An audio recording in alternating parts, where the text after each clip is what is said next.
Sometimes ಅನಿಸ್ತಾ ಇರುತ್ತೆ sir, ಅಂದರೆ likes and views are more important then giving justice ಅಂತ. ತುಂಬ ಜನರಿಗೆ ಅದೊಂದು ಥರ ಅಂದರೆ ಸೋಷಿಯಲ್ ಮೀಡಿಯಾದಲ್ಲಿ ಫಸ್ಟ್ ಹಾಕ್ಬಿಡೋದು, ಅದರಲ್ಲಿ ಅದಕ್ಕೆ ಆ ರೀತಿಯಾದಂಥ ಪ್ರವೃತ್ತಿಗಳು ಹೆಚ್ಚು ಕಂಡು ಬರ್ತಾ ಇದಾವ ಅಂತ. ಹಾಕೋದಕ್ಕೆ ನಮ್ಮದೇನು ಅಭ್ಯಂತರ ಇಲ್ಲ, ಹೆಚ್ಚಾಗಲಿ ಕಡಿಮೆ ಆಗಲಿ ನಮ್ಮದೇನು ಅಭ್ಯಂತರ ಇಲ್ಲ. But in the mean well please do inform the police also, so that action can be taken. If you want action from police, please inform the police. 112 is a universal helpline number. Please call that one. ಅದಕ್ಕೆ phone ಮಾಡಿದ್ರೆ immediately, ಈಗಾಗಲೇ ಹೇಳಿದಾಗೆ ನಮ್ಮಲ್ಲಿ ಬೆಂಗಳೂರು ನಗರದಲ್ಲಿ ಗಸ್ತು ಕರ್ತವ್ಯ ಏನಿದೆ ಭಾಳ ಸಮಗ್ರವಾಗಿ ಉತ್ತಮವಾಗಿ ನಡೀತಾ ಇದೆ. 241 ಗಸ್ತು ವಾಹನಗಳಿದ್ದಾವೆ. ದಿನದ 24 ಗಂಟೆಗಳು ಕೂಡ ನಾವು ಗಸ್ತಿನಲ್ಲಿ ಇರ್ತೇವೆ. ಜೊತೆಗೆ ನಮ್ಮದೇ ಆದಂಥ ಕಾಲ್ ಸೆಂಟರ್ ಇದೆ. ಅಲ್ಲಿ ಬರ್ತಕ್ಕಂಥ ಎಲ್ಲ ಕಾಲ್ಗಳನ್ನು ನಾವು ಅಟೆಂಡ್ ಮಾಡ್ತೇವೆ. ಆ ಕಾಲ್ಗಳು ಅಟೆಂಡ್ ಆದಮೇಲೆ ಅದನ್ನು ಹೊಯ್ಸಳವನ್ನು ಡಿಸ್ಪ್ಯಾಚ್ ಮಾಡ್ತೇವೆ. ಅವರು 8 ನಿಮಿಷದ ಒಳಗಡೆ ಅಲ್ಲಿ ತಲುಪ್ತಾ ಇದ್ದಾರೆ. 10 ನಿಮಿಷದ ಒಳಗಡೆ ನಾವು ಈ ಪ್ರಕ್ರಿಯೆಯನ್ನು ತಲುಪ್ತಕ್ಕಂಥ ಪ್ರಕ್ರಿಯೆಯನ್ನು ಮಾಡ್ತೇವೆ. ಅಲ್ಲಿ ಹೋದ ಮೇಲೆ ಅವರು ಪರಿಶೀಲನೆ ಮಾಡ್ತಾರೆ. ಅವರಿಗೆ ಬಾಡಿ ಒಂದು ಕ್ಯಾಮ್ರಾವನ್ನು ಕೊಟ್ಟಿದ್ದೇವೆ. Everything gets recorded just like it gets recorded in your dash camera. We are also recording the entire incident, sequence of events, ಏನೇನಾಯಿತು, ಹೇಗೆ ಆಯಿತು ಅಂತೇಳಿ. ನಂತರ ಅದಕ್ಕೆ ಕೇಸ್ ದಾಖಲಾಗಬೇಕಿದ್ರೆ ಪೊಲೀಸ್ ಠಾಣೆಯಲ್ಲಿ ಪ್ರಕರಣ ದಾಖಲಾಗ್ತದೆ. ಅವ್ರು ಯಾರು ಅನ್ನೋದರ ಪತ್ತೆ ಕಾರ್ಯ ಕೂಡ ನಡೀತಾ ಇದೆ. ಇದು ಸಮಗ್ರವಾಗಿ ನಡೀತಾ ಇರತಕ್ಕಂತಹ ಒಂದು ಪ್ರಕ್ರಿಯೆ. ಹೀಗಾಗಿ ಸಾರ್ವಜನಿಕರು ಇದರ ಉಪಯೋಗನ ಪಡ್ಕೊಳ್ತಕ್ಕಂಥದ್ದು ಒಳ್ಳೆಯದು. ಸರ್, ನಾನು ಇತ್ತೀಚೆಗೆ ಡಾಕ್ಟರ್ ಗುರುರಾಜ್ ಕರ್ಜ್ಗೆ ಅವರನ್ನು ಟಾಕ್ ಟಾನಿಕ್ಗೋಸ್ಕರ ಮಾತನಾಡ್ತಿದ್ದೆ. ಅವರ ಪುಸ್ತಕದಲ್ಲೂ ಹೇಳ್ತಿದ್ರು, ಅವ್ರು ಹೇಳುವಾಗಲೂ ಹೇಳ್ತಾ ಇದ್ರು, ಒಬ್ಬ ವ್ಯಕ್ತಿಯ ವ್ಯಕ್ತಿತ್ವ ನಿರ್ಮಾಣದಲ್ಲಿ ಬಾಲ್ಯದ ಪಾತ್ರ ಮುಖ್ಯವಾಗಿರುತ್ತೆ ಅಂತೇಳಿ. ನಿಮ್ಮ ಬಾಲ್ಯ ಹೇಗಿತ್ತು? ಬಾಲ್ಯದ ದೃಷ್ಟಿಯಿಂದ ಹೇಳೋದಾದರೆ, ನಂದು ಒಂದು ದೃಷ್ಟಿಯಿಂದ ಹೇಳೋದಾದರೆ ಒಂದೇ ಕಡೆಯಲ್ಲಿ ಇರಲಿಲ್ಲ. ಬಿಕಾಸ್ ನಮ್ಮ ತಂದೆಯವರು ಸರ್ಕಾರಿ ಸೇವೆಯಲ್ಲಿ ಇದ್ದಿದ್ದರಿಂದ ಸ್ಥಳದಿಂದ ಸ್ಥಳಕ್ಕೆ ಬದಲಾವಣೆ, ಹೆಚ್ಚು ಜಾಗಗಳನ್ನು ನೋಡಿದ್ದೇವೆ. ಇವನ್ ವಿದ್ಯಾಭ್ಯಾಸ ದೃಷ್ಟಿಯಿಂದ ಕೂಡ ಹೆಚ್ಚು ಶಾಲೆಗಳು, ಹೆಚ್ಚು ಕಾಲೇಜುಗಳನ್ನು ನೋಡ್ತಕ್ಕಂಥ ಇದು ಬಂದಿದೆ. ಅದರ್ವೈಸ್ ನಾವು ಉತ್ತರ ಕರ್ನಾಟಕದವರಾದರೂ ಕೂಡ ಆ ಕಡೆಯಲ್ಲಿ ನಮ್ಮ ತಂದೆಯವ್ರ ಕೆಲಸ ಮಾಡುವಾಗ ಅಲ್ಲಿ ನೋಡಿದ್ದೇವೆ. ಈ ಕಡೆ ನಂತರದಲ್ಲಿ ಬೆಂಗಳೂರಿಗೆ ಬಂದ ನಂತರದಲ್ಲಿ almost we are turn into Bangalore. Sir, ನೀವು ಇವತ್ತೊಬ್ಬ SLC ಬಾಲಕ ಆಗಿದ್ದರೆ ನಿಮ್ಮ ಆಯ್ಕೆ IPS ಆಗಿರ್ತಿತ್ತು ಅಥವಾ ಅದಕ್ಕೆ ಹೇಗೆ ಪ್ರಿಪೇರ್ ಆಗ್ತಾ ಇದ್ರಿ? ಅದು ಈಗ ಹೇಳಲಿಕ್ಕೆ ಆಗೋದಿಲ್ಲ. ಯಾಕೆಂದರೆ ಈಗಿನ ಸನ್ನಿವೇಶದಲ್ಲಿ ಆವಾಗ ಚಾಯ್ಸಸ್, ಆಪ್ಷನ್ಸು ಕಡಿಮೆ ಇತ್ತು. ಹಿಂದಿನ ಕಾಲದಲ್ಲಿ ಅಷ್ಟು ಸರ್ಕಾರಿ ಸೇವೆಯಲ್ಲಾಗಲಿ ಅಥವಾ ಈವನ್ ಖಾಸಗಿ ಕಂಪನಿಗಳಲ್ಲಾಗಲಿ ಕೆಲಸಗಳ ಪ್ರಮಾಣ ಅಥವಾ ಕೆಲಸಗಳ ಒಂದು ವೈವಿಧ್ಯತೆ ಏನಿತ್ತು ಈಗಿನಷ್ಟು ಇರಲಿಲ್ಲ. ಈಗ ಪ್ರಪಂಚ ವೈವಿಧ್ಯಮಯವಾಗಿ ಬೆಳೆದಿದೆ. ವೃತ್ತಿಗಳು ಬಹಳ ವೈವಿಧ್ಯವಾಗಿದ್ದಾವೆ. ಎಜುಕೇಷನಲ್ ಆಪರ್ಚುನಿಟೀಸು, ಎಜುಕೇಷನಲ್ ಅವೆನ್ಯೂಸ್ ಕೂಡ ಭಾಳಷ್ಟು ಬದಲಾಗಿದ್ದಾವೆ. ಹೀಗಾಗಿ ಈಗಿನ ಕಾಲದ ಮಕ್ಕಳು ಅಥವಾ ಈಗಿನ ಕಾಲದ ಯುವತಿಯರಿಗೆ ಹೆಚ್ಚು ಆಪ್ಷನ್ಸ್ನ ಒಂದು ಲಭ್ಯತೆ ಇದೆ. ಹೀಗಾಗಿ ಅನೇಕ ಸಂದರ್ಭಗಳಲ್ಲಿ ಅವ್ರು ಏನು ಓದ್ತಾರೆ ಅದನ್ನು ಬಿಟ್ಟು ಬೇರೆ ಏನೋ ಮಾಡ್ತಾ ಇರ್ತಾರೆ. ಮೆಕ್ಯಾನಿಕಲ್ ಇಂಜಿನಿಯರ್ ಆಗ್ತಾರೆ, tomorrow he will turn into a chef. ಇನ್ನೊಬ್ಬ ಲಾ ಮಾಡಿರ್ತಾನೆ, tomorrow he will turn into a YouTuber. So ಈ ರೀತಿ ಆಪರ್ಚುನಿಟೀಸ್ ಆರ್ ಡಿಫ್ರೆಂಟ್. ಆ್ಯಂಡ್ ಈಗಿನ ಕಾಲದಲ್ಲಿ ಅದು that is the trend of the present. Sir, ನಾವೀಗ ಈ UPSC ಅಂತ ಬಂದಾಗ, IAS IPS ಬಂದಾಗ ಸಾಮಾನ್ಯವಾಗಿ ಯಾಕೋ ಕನ್ನಡದ ಯುವಕರಲ್ಲಿ ಅದಕ್ಕೆ ಸಾಕಷ್ಟು ಮಟ್ಟಿನ ಒಂದು ಜಾಗೃತಿ ಅಥವಾ ಅದ್ರ ಬಗ್ಗೆ ಮಾಹಿತಿ ಇಲ್ವಾ ಅಂತ ನಾವು ಸಾಮಾನ್ಯವಾಗಿ ನೋಡ್ತಾ ಇದ್ರೆ ಹೆಚ್ಚಾನೆಚ್ಚೀಗ ಬಿಹಾರ ಕೆಡರ್ನವ್ರು ಇರ್ಬೋದು ಅಥವಾ ತಮಿಳುನಾಡು, ನಾವು ಇಡೀ ದೇಶದಲ್ಲಿ ನೋಡಿದರೆ ಇಲ್ಲ, ಖಂಡಿತ ಇಲ್ಲ. ಅದು ತಪ್ಪು ಕಲ್ಪನೆ. ಈ ಆಲ್ ಇಂಡಿಯಾ ಸರ್ವಿಸ್ನ ಒಂದು ಏನು ಇದಿದೆ, that it self is like that. ಬೇರೆ ಈಗ ನಮ್ಮ ರಾಜ್ಯದಲ್ಲಿ ಎಷ್ಟು ಒಂದು 4 ವೇಕೆನ್ಸೀಸ್ ಇತ್ತು IAS ಅಥವಾ IPS ಅಂತ ಹೇಳಿದ್ರೆ, ಒಬ್ಬರು ಇನ್ಸೈಡರ್, 3 ಔಟ್ಸೈಡರ್ಸ್ ಅಂತ ಅದು ಪಾಲಿಸಿ ಮಾಡಿದ್ದಾರೆ. ಸೊ ಹೀಗಾಗಿ ಹೊರಗಡೆಯಿಂದ ಬರ್ತಕ್ಕಂಥವ್ರು ನಮಗೆ ಹೆಚ್ಚು ಅನಿಸ್ಬೋದು. ಬಟ್ ಕರ್ನಾಟಕದಿಂದಲೂ ಇತ್ತೀಚಿನ ವರ್ಷಗಳಲ್ಲಿ ಸಾಕಷ್ಟು ಸಂಖ್ಯೆಯಲ್ಲಿ ಅಪಿಯರ್ ಆಗ್ತಾಯಿದ್ರೆ, ಸಾಕಷ್ಟು ಸಂಖ್ಯೆಯಲ್ಲಿ IAS IPS ಮತ್ತು ಇತರ ಕೇಂದ್ರ ಸೇವೆಗಳಲ್ಲಿ ಸೆಲೆಕ್ಟ್ ಕೂಡ ಆಗ್ತಾಯಿದ್ದಾರೆ. ಮತ್ತು ಬೇರೆ ಬೇರೆ ಕಡೆಗಳಲ್ಲಿ ಅವರು ಕೂಡ ಕೆಲಸಗಳನ್ನು ಕೂಡ ಮಾಡ್ತಾಯಿದ್ದಾರೆ. IAS ಇರ್ಬೋದು ಅಥವಾ IPS ಇರ್ಬೋದು. ಸೊ ದಟ್ ಈಸ್ ಈಗ ಮೊದಲು ಇತ್ತದು ಹಿಂದೆ.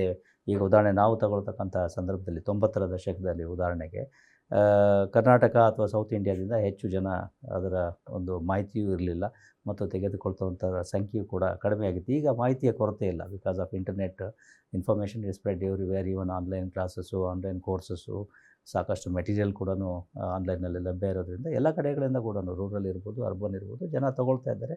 ಕಾಂಪಿಟೇಷನ್ ಭಾಳ ಜಾಸ್ತಿ ಆಗಿದೆ. ಮೊದಲಿಗೆ ಹೋಲಿಸಿದ್ರೆ ಕಾಂಪಿಟೇಷನ್ ಜಾಸ್ತಿ ಆಗಿದೆ. ನಂಬರ್ ಆಫ್ ಕ್ಯಾಂಡಿಡೇಟ್ಸು ಏನಿದ್ದಾರೆ ತಗೊಳ್ತಕ್ಕಂಥರ ಸಂಖ್ಯೆಯು ಕೂಡ ಗಣನೀಯವಾಗಿ ವೃದ್ಧಿಯಾಗಿದೆ. ಜೊತೆಗೆ ಈವನ್ ಎಕ್ಸಾಮಿನ ಒಂದು ಪ್ಯಾಟರ್ನ್ ಏನಿದೆ ಅದು ಕೂಡ ಸಮಗ್ರವಾಗಿ ಬದಲಾಗಿದೆ. ಇವಾಗ ನಾನು ತಮಾಷೆಗೆ ಹೇಳ್ತಾ ಇರ್ತೀನಿ, ಈಗ ನಾನು UPSC ಎಕ್ಸಾಮ್ ಪ್ರಿಲಿಮ್ಸ್ ತೊಗೊಂಡ್ರೆ ಪಾಸ್ ಆಗ್ತೀನೋ ಇಲ್ವೋ ಅಂತೇಳಿ, ಅಷ್ಟು ಸಂಕೀರ್ಣವಾಗಿ. ಸರ್, ಒಂದು ಕಡೆ ಈಗ ಪೊಲೀಸಿಗೆ ನಾವು ನೋಡ್ತಿರುವಾಗ ವಾಚ್ ನೋಡ್ಕೊಂಡು ಮಾಡುವಂಥ ಕೆಲಸ ಅಂತೂ ಅಲ್ಲ. ಆಲ್ಮೋಸ್ಟ್ ಇಟ್ಸ್ 24 hour ಜಾಬ್ ಇದು. ಪ್ರತಿಯೊಂದು ಕ್ಷಣ ನೀವು ಅಷ್ಟು ಜಾಗೃತವಾಗಿರ್ಬೇಕತ್ತೆ. ನೀವು ನಿಮ್ಮ ಕೆಲಸದಲ್ಲಿ ಹಾಗಿರ್ತೀರಿ, ಆದರೆ ಕುಟುಂಬ ಅದನ್ನು ಹೇಗೆ ತಗೊಳುತ್ತೆ? ಕುಟುಂಬದ ಪಾತ್ರ ಎಷ್ಟು ಮುಖ್ಯ ಆಗುತ್ತೆ ಇದು?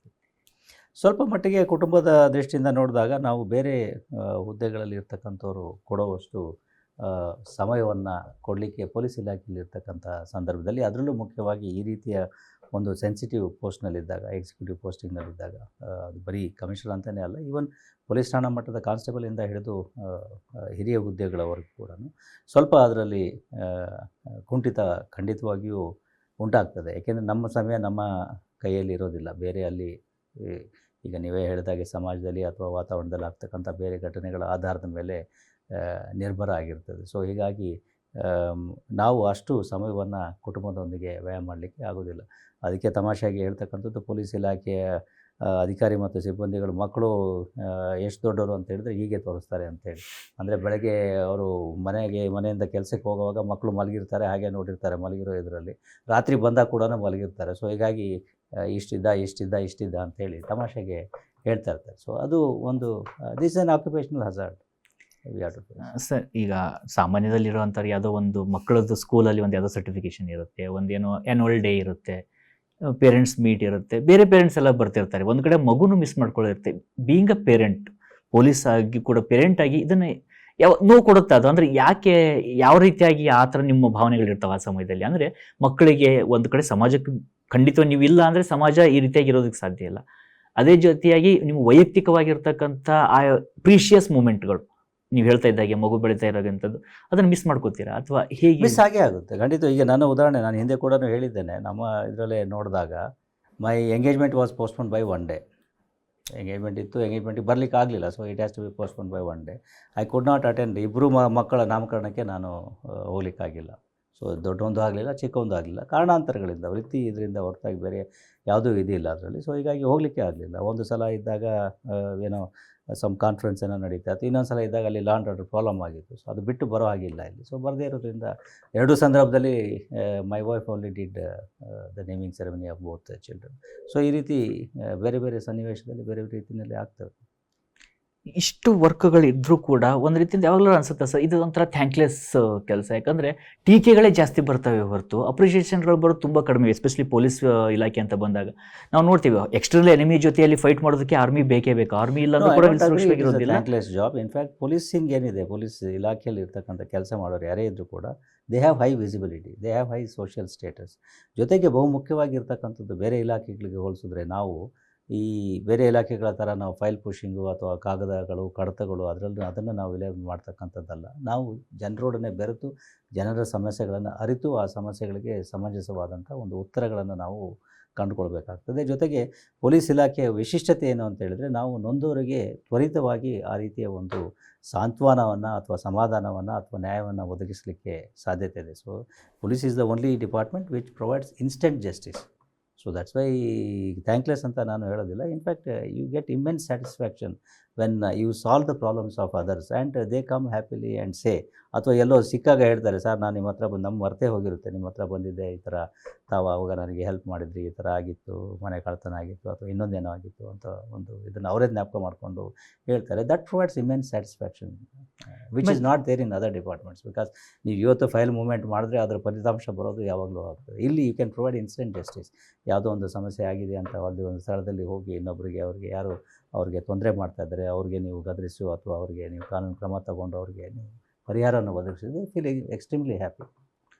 ಆಮೇಲೆ ನಾವು ಇವತ್ತಿನ ಸಂದರ್ಭವನ್ನು ಗಮನಿಸ್ತಾ ಇದ್ರೆ ಸರ್, ಸಾಕಷ್ಟು ಯುವಕರು ಸಾಮಾಜಿಕ ಜಾಲತಾಣದಲ್ಲಿ ಬರ್ಕೊಳ್ತಾ ಇರ್ತಾರೆ. ಅಂದರೆ ಪುರುಷರು, ಮಹಿಳೆಯರು ಸಾಕಷ್ಟು ತೊಂದರೆಗೆ ಒಳಗಾಗಿದ್ದಾರೆ. ಆ ಒಂದು ನಾವು ಹಿಸ್ಟ್ರಿನೇ ಇದೆ, ಅಲ್ಲಿ ಆ ಒಂದು ಬ್ಯಾಗೇಜ್ ಕ್ಯಾರಿ ಆಗ್ತಾ ಇದೆ. ಆದರೆ ಕೆಲ ಸಂದರ್ಭದಲ್ಲಿ ಕೆಲ ಕಾನೂನುಗಳನ್ನು ದುರುಪಯೋಗ ಮಾಡಿಕೊಂಡು ಸುಳ್ಳು ಕಂಪ್ಲೇಂಟ್ಗಳನ್ನು ಕೊಟ್ಟಂಥ ಉದಾಹರಣೆಗಳನ್ನು ಕೂಡ ನೋಡ್ತೀವಿ.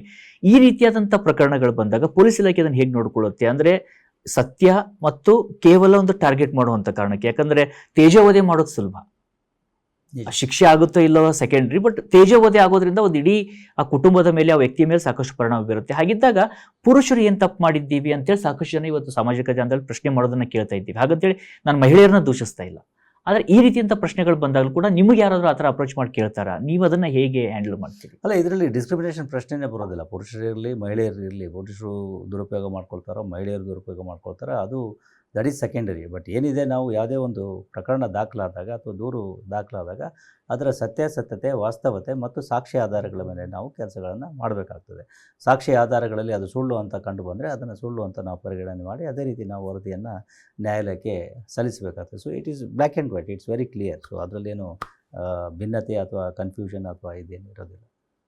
ಆಮೇಲೆ ಇದು ನಾವು ಪ್ರಜಾಪ್ರಭುತ್ವ ವ್ಯವಸ್ಥೆಯಲ್ಲಿದ್ದೀವಿ. ಇಲ್ಲಿ ಮತವನ್ನು ಹಾಕಿ ಪಡ್ಕೊಂಡಂಥ ರಾಜಕಾರಣಿಗಳು ಬರ್ತಾರೆ, ಅವ್ರು ಮಂತ್ರಿನೂ ಆಗ್ತಾರೆ, ಮುಖ್ಯಮಂತ್ರಿನೂ ಆಗ್ತಾರೆ, ವಿರೋಧ ಪಕ್ಷದ ಸ್ಥಾನದಲ್ಲೂ ಇರ್ತಾರೆ. ಆದರೆ ಪೊಲೀಸು ಮತ್ತು ಆ ವ್ಯವಸ್ಥೆ ಇರುವಂಥದ್ದು ಅದು ಇದ್ದೇ ಇರುತ್ತೆ, ಯಾರು ಬಂದರೂ ಆ ವ್ಯವಸ್ಥೆ ಇದ್ದೇ ಇರುತ್ತೆ. ಆದರೆ ಇಲ್ಲಿ ಕ್ರಮಗಳಂತ ಬಂದಾಗ ಅವರು ಒಂದು ಆಡಳಿತ ಪಕ್ಷದ ಪರ ಬಂದಾಗಲೂ ಕೂಡ ಪೊಲೀಸರೇ ದೂಷಣೆ ಆಗುತ್ತೆ, ಅಥವಾ ಏನಾದರೂ ವಿಪಕ್ಷಗಳಲ್ಲಿ ಏನೋ ತಪ್ಪಾಗಿದ್ರೆ ಆಮೇಲೆ ಕ್ರಮ ತಗೊಂಡ್ರು ಕೂಡ ಪೊಲೀಸರನ್ನೇ ದೂಷಣೆ ಮಾಡಲಾಗುತ್ತೆ. ಇವರು ಅವ್ರ ಮಾತನ್ನು ಕೇಳಿ ನಮ್ಮ ಮೇಲೆ ಮಾಡ್ತಾ ಇದ್ದಾರೆ ಅಂತೇಳಿ. ಇದನ್ನು ನೀವು ಒಬ್ಬ ಪೊಲೀಸ್ ಆಗಿ ನೀವು ಹೇಗೆ ನೋಡ್ತೀರಿ ಅದನ್ನು?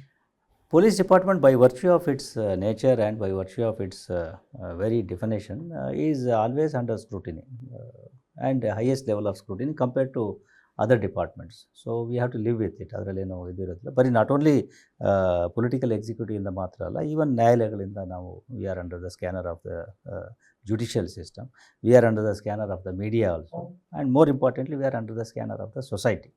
ಜನರು ಕೂಡ ನಮ್ಮನ್ನು ಪ್ರತಿ ಹಂತದಲ್ಲಿಯೂ ಕೂಡ ಜಡ್ಜ್ ಮಾಡ್ತಾ ಇರ್ತಾರೆ, ನೋಡ್ತಾ ಇರ್ತಾರೆ, ಯಾರು ಹೇಗೆ ಏನು ಅನ್ನೋದ್ರ ಬಗ್ಗೆ ಅವರು ಅವರ ಅಭಿಪ್ರಾಯಗಳನ್ನು ಮಾಡಿಕೊಂಡು ಹೋಗ್ತಾರೆ. ಸೊ ಅದು ನಮಗೆ ಭಾಳ ಮುಖ್ಯ ಆಗ್ತದೆ.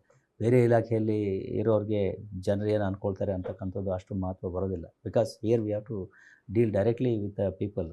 ಒಂದು ಅಂತರ ಅಥವಾ ಗ್ಯಾಪು ಜಾಸ್ತಿ ಆಯಿತು ಅಂತ ಹೇಳಿದರೆ it will lead to other unwanted consequences. Standard ಪ್ರಾಬ್ಲಮ್ನಲ್ಲಿ ಬದಲಾಗ್ತವೆ ಅಥವಾ ಸಮಾಜಘಾತಕ ಶಕ್ತಿಗಳು ಹುಟ್ಕೊಳ್ತವೆ. ಸೊ ಆ ರೀತಿ ಇದು ಬೇರೆ ಇದರಲ್ಲಿ ಅದು ಉದ್ಭವ ಆಗ್ತದೆ. ಅದಕ್ಕೋಸ್ಕರ we are very very sensitive to the public perception.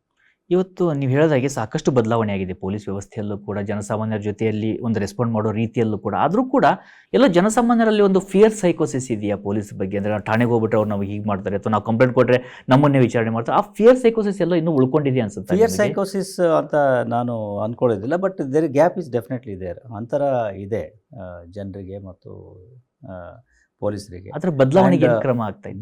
This side of the table and that side of the table ಅಂತ ನಾವೇನು ಹೇಳ್ತೀವಿ. ನಾವು ಸಾರ್ವಜನಿಕರಾಗಿ ಪೊಲೀಸ್ ಇಲಾಖೆಯನ್ನು ನೋಡ್ತಕ್ಕಂಥ ಒಂದು ದೃಷ್ಟಿಕೋನವೇ ಬೇರೆ ಆಗ್ತದೆ. ನಾವು ಇಲಾಖೆಯಲ್ಲಿ ಒಳಗಡೆ ಇದ್ದಾಗ ನಾವು ನೋಡ್ತಕ್ಕಂತಹ ದೃಷ್ಟಿಕೋನವೇ ಬೇರೆ ಆಗ್ತದೆ. ಸೊ ಎರಡನ್ನೂ ಕೂಡ ನಾವು ಬ್ಯಾಲೆನ್ಸ್ ಮಾಡಿ ಹೋಗಬೇಕಾಗ್ತದೆ. ಅದನ್ನು ಸುಧಾರಣೆ ಮಾಡಲಿಕ್ಕೆ ಸಾಕಷ್ಟು ಕ್ರಮಗಳನ್ನು ನಾವು ಕೈಗೊಂಡಿದ್ದೇವೆ.